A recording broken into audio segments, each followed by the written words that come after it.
देखा ही नहीं। शुभम के कान से खून निकल रहा था। So hello and welcome back. आज की स्टोरी हमें शेयर की है शुभम ने। स्टोरी की शुरुआत कर दी, ठीक है। तो शुभम ये एक सॉफ्टवेयर इंजीनियर था जो अभी हाइब्रिड में काम कर रहा था उसकी कंपनी के लिए। उसकी कंपनी सिचुएशन थी दिल्ली में, ठीक है। So hybrid in the sense, hybrid का मतलब ये होता है कि आप कुछ दिन वर्क फ्रॉम होम करते हो, कुछ दिन आपको ऑफिस जाना होता है, तो ठीक है। सो वही कुछ मीटिंग्स के लिए वो उसके ऑफिस गया था दिल्ली को।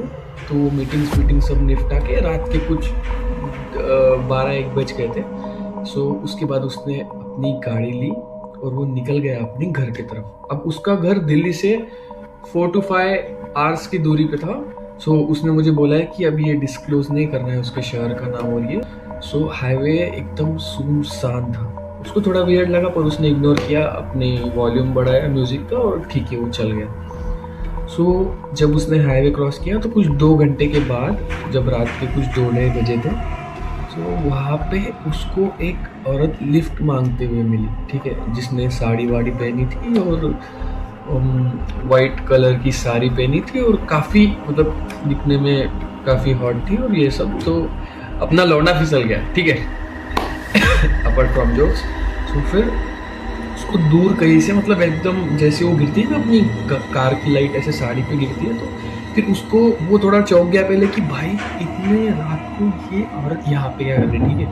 फिर उस पे गाड़ी रुक गई। अब उसने बताया स्टोरी में कि उसने गाड़ी रुका दी वहाँ पे। अब मैं रहता तो ना रुका था, तो उसने वहाँ पे गाड़ी रुका दी।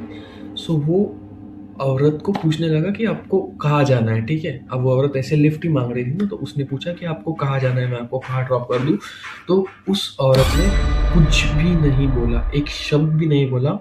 और जब उसको पूछा गया कि उसको कहाँ जाना है, तो उसने बस ऐसा इशारा किया। सो जैसे ही वो बंदी आगे बैठी, मतलब पीछे बैठ गई उसके सीट पे, और जब वो आगे जाने लगी तो गाड़ी पे एक अजीब सी शांति बोल सकते हैं, बोलने की क्या, ठंडी हवा, एटमॉस्फेयर ऐसा क्रिएट हो गया था जैसे वो कहीं शमशान में खड़ा है, ठीक है। सो ये सबको दूर करने के लिए उसने रियर व्यू मिरर में देखा, ताकि वो उससे बात कर सके। जब हम गाड़ी चलाते हैं तो हम ऐसा ऊपर देख के बात करते हैं, ताकि पीछे हम उससे बात कर सके आई कांटेक्ट करके, ठीक है। तो जैसे ही उसने देखा तो उसे वो औरत बैक सीट पे नहीं दिखी, दिखी ही नहीं। और जब उसने तो और वो फिर और वो फिर घबरा गया कि भाई ये अभी तो बैठी थी, मतलब वहां पे तो बैठी थी, मैंने दरवाजा भी खुलने की आवाज और ये सब क्या है विजुअल था। सो उसने तो उसने गाड़ी स्लो की और ऐसे मुड़ के देखा तो वो औरत वहां पे थी। और ये फट गई भाई इसकी, और ये डर गया, ठीक है। तो इसने गाड़ी रोकने की कोशिश की, बट पीछे से एक आवाज आती है, गाड़ी गाड़ी मत रोक, गाड़ी गाड़ी मत रोकना। सो सो इसको कुछ समझ में नहीं आया और इसने बस गाड़ी चलने दी, ठीक है। अब गाड़ी चल रही है, ये है वो है। सो ये धीरे धीरे पीछे देख, अब डायरेक्ट चेहरे की तरफ तो नहीं देख सकता ना, तो धीरे धीरे पीछे देख रहा है, ऊपर से नीचे ऐसा देख रहा है, ऐसे ऐसे ऐसे। तो फिर उसने एक चीज नोटिस की कि उसके जो पैर है वो इंसानों के जैसे सीधे ही है, ठीक है। और जब वो देख रहा था, जैसे ही एक मोड़ था आगे। अब ये मोड़ के बारे में हमें क्लाइमैक्स में पता चलेगा कि एक मोड़ था आगे। सो वो मोड़ के पास ही पहुंच गया था, ठीक है, मतलब थोड़ी दूरी पे था। तो जैसे जैसे गाड़ी बढ़ रही है उसके पैर ऐसे हिल रहे हैं, जैसे अपन नॉर्मल हिलाते हैं वैसे नहीं, ये पैर ऐसे हिल रहे, और जैसे ही मोड़ के पास आए तो उसके पैर ऐसे क्रैक हो गए और आवाज आई, तो इसकी गांड फट गई और इसने accelerator full full accelerator press कर दिया, फुल। और उतने में ही पीछे उस औरत ने जैसे ही वो मोड़ आया, उस औरत ने इतने जोर से चिल्लाया, इतने जोर से चिल्लाया कि गाड़ी के कांच फूट गए, जेन्युइन पूरे कांच फूट गए गाड़ी के। जो गाड़ी पूरी पैक थी, उसके बैक के पूरे कांचेस फूट गए। बैक का जो, बैक में जो कांच आते हैं ना, जो मिरर्स आते हैं, वो फूट गए। जो विंडो के ग्लासेस थे वो भी क्रैक हो गए और फूट गए। और फिर इसके बाद